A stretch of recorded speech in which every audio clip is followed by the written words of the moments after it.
เลยมันมีจังหวะหนึ่งที่เรารู้สึกว่าเขาแก่เขาไม่รู้ว่าเมื่อไหร่ว่าแก่เป็นไรตอนแก่คือการอาจารย์คือว่าเราลงถามแล้วไม่ต้องอยู่รุ่นนี้เขาไปรุ่นนี้เขาลงตกเลยเขาหรอไม่ต้องออกมาเที่ยวไม่ต้องออกขอให้บอกแม่แต่ไม่ได้ออกไปเข้าบ้านนะหลายครั้งแต่ว่าคือจริงแล้วคือมีคนชี้นะเพราะว่าจริงๆมันก็เป็นกับทุกคนได้แต่ก็ต้องมีชีวิตกันวัคซีนเนี่ยเพราะอะไรที่มีส่วนพวกผมสองคนต้องการรู้สึกที่ผมแข็งเกิดจริงก็เป็นอย่างนั้นก็ต้องพูดเราแบบมีความสุขที่ทุกวันใช่ถูกแล้วเราเจอผู้คนที่โง่ได้ผู้สองคนอยู่นี่นะเขาต้องมีความสุขจะตื่นมาแต่งตัวสวยๆแต่งหน้าสวยๆมาหาพวกเราแบบนี้ได้ไม่ใช่แต่ตัดชื่อร้านเราว่าจะตื่นมาผู้หญิงแค่ผมทราบนะกดใจผมนะที่การเราจะจับผมไปดูนะเก่งนะครับเราอาบน้ำไปไม่ได้แค่เดียวเราไม่แล้วจะไปที่ไหนที่เราจะอยู่ที่อยู่ที่บ้าน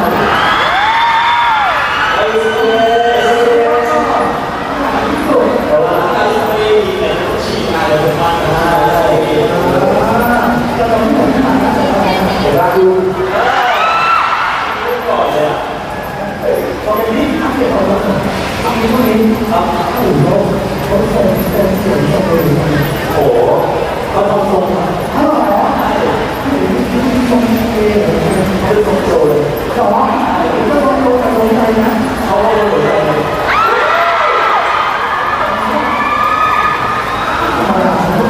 ทรงโจที่ญี่ปุ่นโดนยิงต้องโดนคุณมาหน้าขอเลยแหมมาหน้าเราก็หมดใช้ไหมคุณซื้อหลักมันไม่เหมือนที่คนต่อในห้องนั้นได้โอเคแล้วผมบอกให้เขาเองผมที่คนเขาได้เอารถที่อยู่ในข้าวรีวิวเดียวที่จะแชร์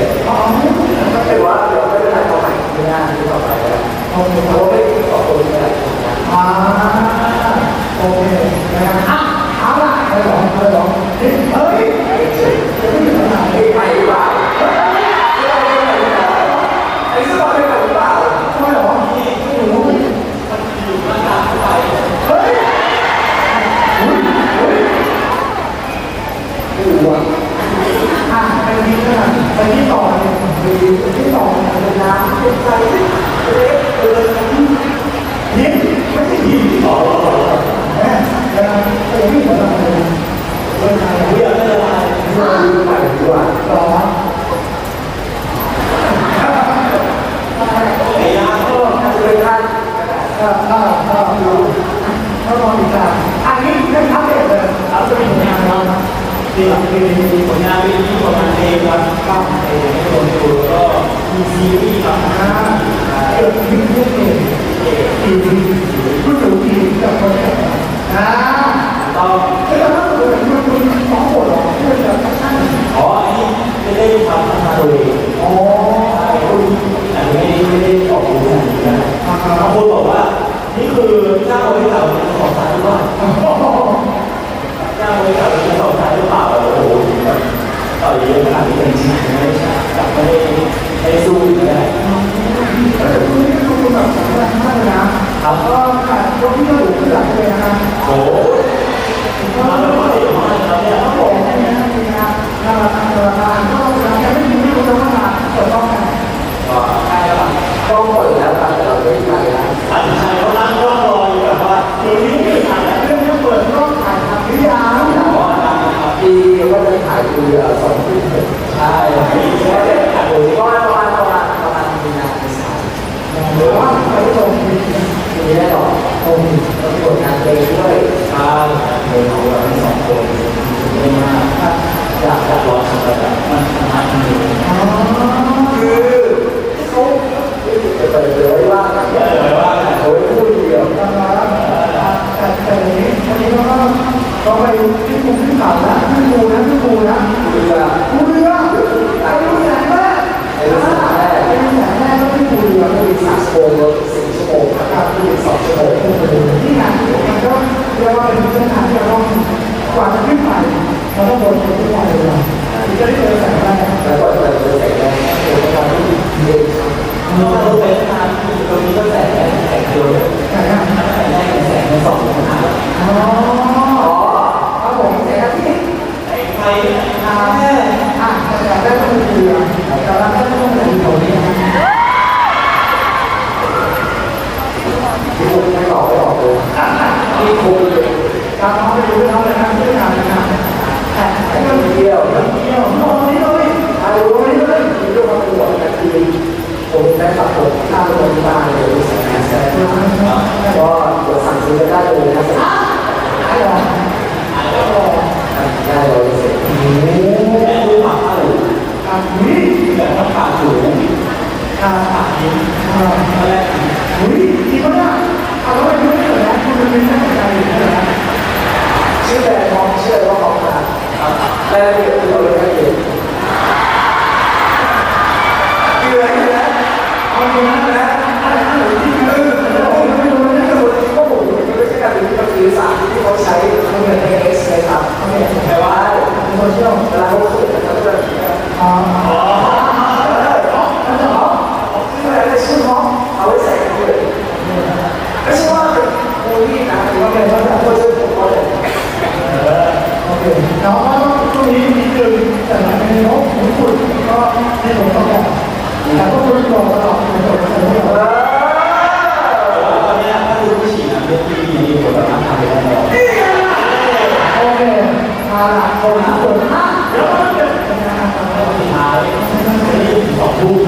เอาแบบนี้ก็ฝากเรื่องมาตรวจได้แล้วก็เรื่องแบบว่าอะไรแบบนี้ไม่ได้ตัวนะตัวได้ถูกต้องอ๋อโอเคนะการที่จะทำกับสาเหตุหลักที่ต้องทำเป็นสิ่งนี้เนี่ยเราให้เพราะว่าถ้าเราไม่ดูสาเหตุเราจะสาหัสได้ดูรูปที่เกิดเนี่ยเราทำที่สิ่งนั้นเลยก็เดี๋ยวเราหาลูกเก็บภาพกันไปดีกว่าโอเคเนาะถ้าเราว่าเราเอาทุกคนด้วยนะวันนี้โอเคเดี๋ยวต้องเช็คกล้องนะหรือว่าน้องก็อยู่เพื่อนที่น้องร้องดีเอาจริงทุกคนก็มาถูกบ้านก็เลยดูแบบตัวน้อยขนาดดูไม่ได้น้องดูไม่ได้น้องโอเคบ้านเก็บภาพกันก่อนทุกคนเดี๋ยวตรงนี้จะสามารถเอาลูกหนูต่อนะครับขอรออย่างนึงนะต้องฉีดนะที่บอกไม่ถูกเลยแล้วก็คนจะได้ฉีดไหมฉีดดีไหมยังโสดอยู่ยังไม่เคยแบบไม่ทำมาก่อนต้องฉีดนะเป็นแบบเกิดทุกคนทุกเรื่องทุกวันอะไรตกใจนะฮะแล้วก็วันนี้ถ้าสนใจน้องผู้ชายต้องบอกท่านนะคะโอเคนี่คือที่มาเป็นเอชีทุกคนเดี๋ยวเราพูดที่ตรงนี้มาเลยทุกคนต้องเอชีย้อนกันนะพร้อมแล้วรีบเป็นรีบเป็นเย้ขอให้มันไม่โดนสักทีโดนไม่โดนนะเริ่มนะรีบเป็นรีบเป็นตัวเองย้อนกันพร้อมแล้วรีบเป็นรีบเป็น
อ๋อคนละชิ้นคนละอย่างในนั้นคือวันนี้ได้ลูกค้าสั่งคนละแน่เท่าเลยดูมันจะฉีกเลยโอ้โหคุณไม่ต้องเลยได้เลยเดี๋ยวทำ แต่เขาโพสต์มาทำท่าอย่างไรคุณก็เหมือนกันแล้วนะครับเอาไปเลยเอาเลยอ่ะลองคอเหรออันนี้ไม่เดี๋ยวเอาไปว่าอย่างนั้นก็ต้องทำอะไรไม่มีเขาเลยอ๋อเดี๋ยวเราไปหาทำความรู้กันนะครับอ๋อที่ว่าต่อไปจะมาแบบเยอะแน่นอนอ๋อโอเคได้เลยอ้าววันนี้ขอบคุณมากครับผม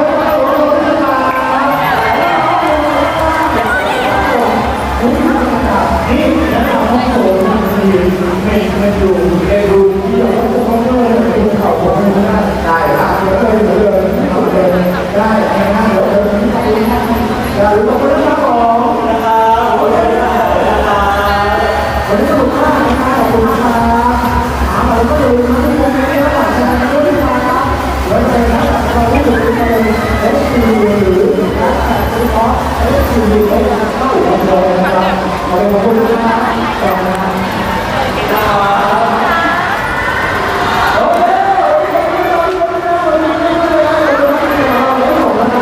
เดี๋ยวเขาไปเขาไปพูดอาจจะรู้แบบที่ทางเดี๋ยวเราเปิดที่บอกได้เข้ามาทำความรู้จักกับผู้ที่ถ้าเจอแล้ว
รุ่นเราเป็นรุ่น如果以后运气是